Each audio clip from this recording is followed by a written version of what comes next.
What's going on, my Instagram, TikTok, YouTube, and Facebook peeps? Pro Windows, aka the Nandalorian.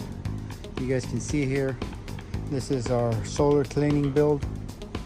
We have advanced pretty well. You guys know I already have all of our exterior dash cams mounting, exterior rear cams mounted, so we can record anything that happens out in the road. We have our tool pack out, Milwaukee pack out system bolted onto the doors of the rear cargo.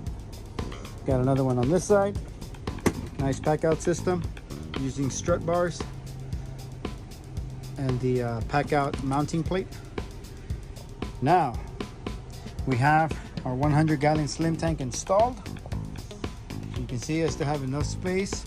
My original plan was to have this sitting on top of a toolbox where I'm able to pull the drawers out this way, but because of the toolbox that I bought, I didn't take into consideration the height, which increased about 9 inches, and that tank was not going to fit perfect over this here because it was hitting on the top side of the roof cargo area. So I had found a different type toolbox that was a lot smaller, but at the end of the day, I ordered one, they shipped it out, it arrived damaged, the drawers were all bent, so I didn't even bother. I'm gonna probably put a different style one in the front area. I'll show you guys there in a bit. But now what we're doing is, let me move this out the way so I can show you guys what I am up to. And I'll probably be working on this tomorrow. I'm just pre-drilling all of the holes that I need.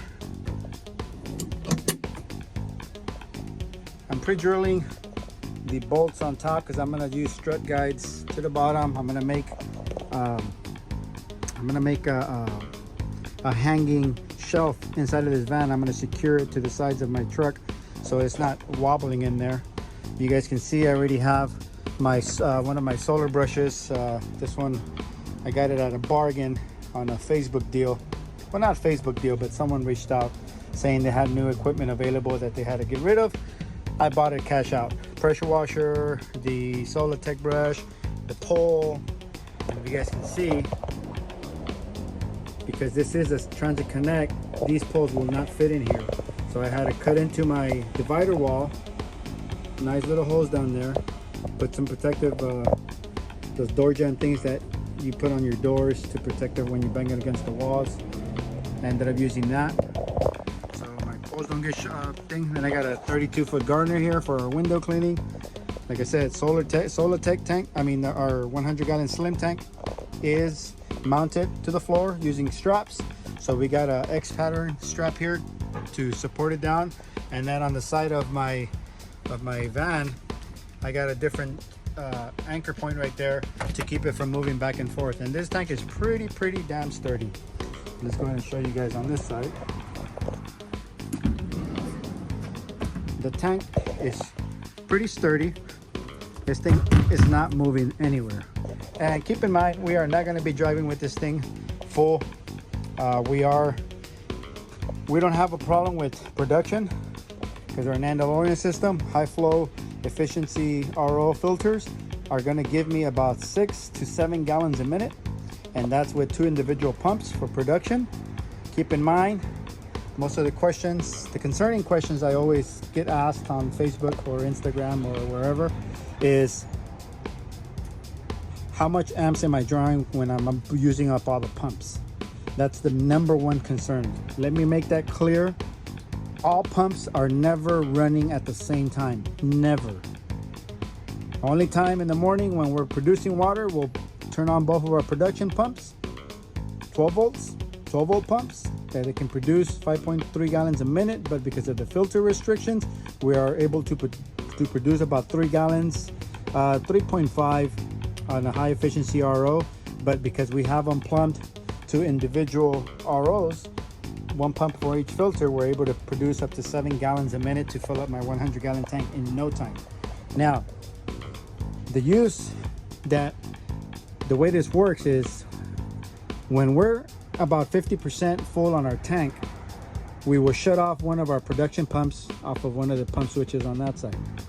And with that being said, one of the production pumps stays on, which is giving me 3.5 gallons per minute. The pressure washer is going to pull 3 gallons a minute, so we're getting 0.5 gallon per minute extra to help us maintain the level of water we need at the desired rate. We're never going to run low on water.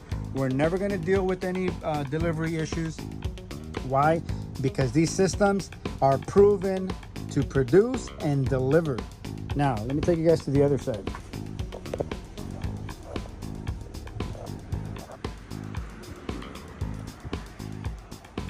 Two production pumps. I can turn them on individually.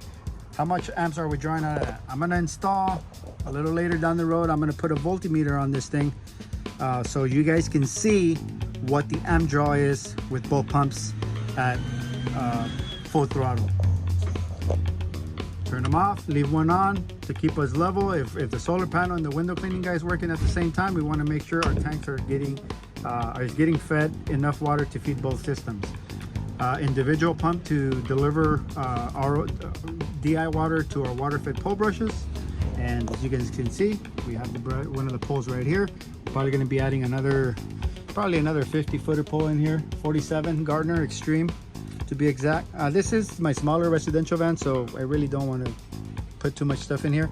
And here's the setup. You guys already know that when it comes to building rigs, putting things together, I am very clean when it comes to all that. So this is a very perfect flush. And then we still have footprint here. So what I'm gonna do is, I'm most likely going to install a